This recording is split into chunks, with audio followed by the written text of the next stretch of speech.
Today on our 2015 Mazda 3, we're going to be taking a look at and showing you how to install the CURT Class I custom fit trailer hitch receiver, part number C11377. So here's what our hitch is going to look like. It is going to sit right below the bumper and the cross tube is going to be visible.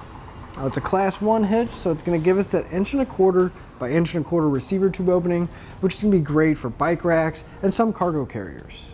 Now the way we're going to mount any of those accessories is going to be through the hitch pin hole here on the side, and it is going to accept a standard 1/2" pin and clip. While they're not included in the kit, you can pick them up here at etrailer.com. Now as far as the safety chain connection points go, it is going to be a plate style welded to the bottom of the cross tube and the receiver tube here. And as you can see, we're going to have plenty of room to get most hooks on and off. As far as weight ratings go, our hitch is going to have a 200-pound tongue weight, which is going to be the maximum downward force at the receiver tube.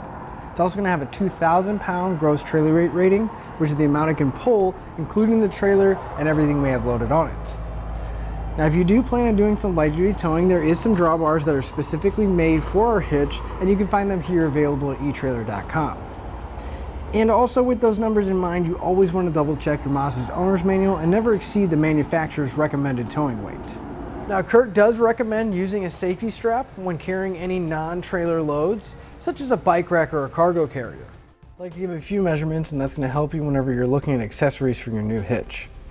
From the center of the hitch pin hole to the outermost edge of the bumper is going to be right about 3 inches. That measurement's going to come in handy when you're looking at folding accessories to make sure you have enough clearance and it doesn't come in contact with the rear bumper. From the ground to the inside top edge of the receiver tube opening is going to be right about 11.5 inches. At that height, I would definitely recommend a bike rack or a cargo carrier that has a raised shank. That way we have a little bit more ground clearance. So now that we've seen what our hitch looks like and gone over some of the features, let's show you how to get it installed. To begin our installation, we're going to come to the very back of our Mazda, and right at the bottom of our bumper here, right by the exhaust hanger and the exhaust tip, we're going to have this little section right here where it kind of tapers off and it comes back.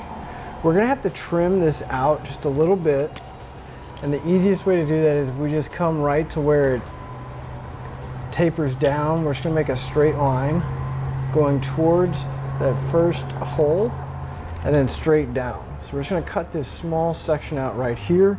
That's going to make room for our hitch to go into place. Now whenever you cut this, you can use whatever you have available. I'm going to be using a pair of 10 snips.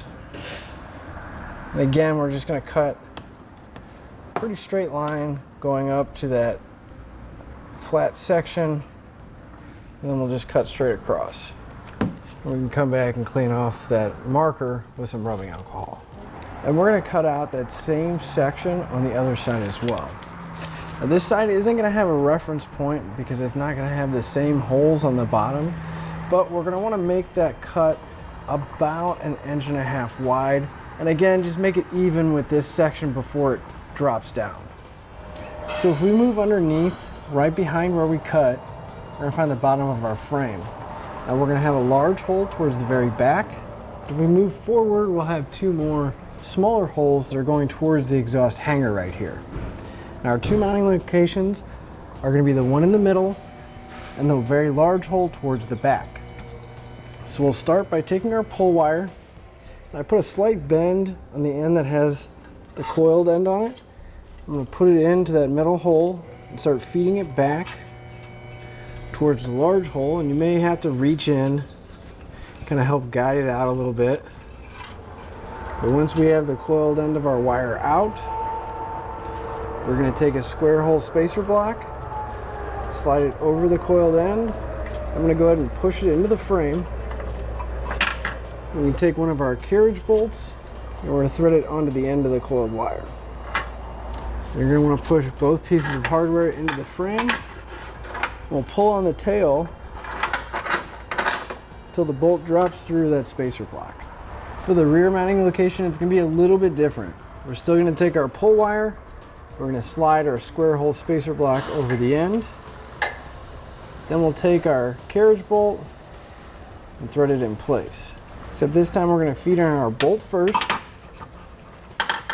then our spacer block, pushing it all into the frame until that bolt drops back down through. And we're going to repeat that on the other side as well. Now the next set of hands, we're going to raise our hitch into place. Just want to make sure you feed your pull wires through the top of the hitch before you get it up there. Then we're going to lift our hitch up until the bolts will drop through. And we're going to remove one of the pull wires. And you want to make sure you, on each side, you get at least one of the flange nuts in place, at least hand tight so the hitch will support itself.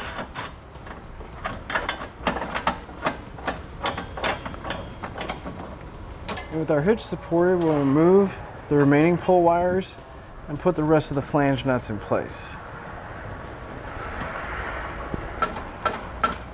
I'm going to come back to the 3/4 inch socket and I'm going to snug up all my hardware.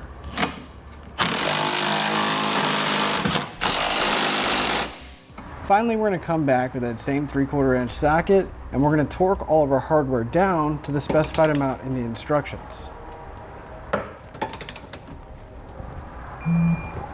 We'll be sure to repeat that for all of our remaining hardware. That'll finish up your look at the CURT Class I custom fit trailer hitch receiver, part number C11377 on our 2015 Mazda 3.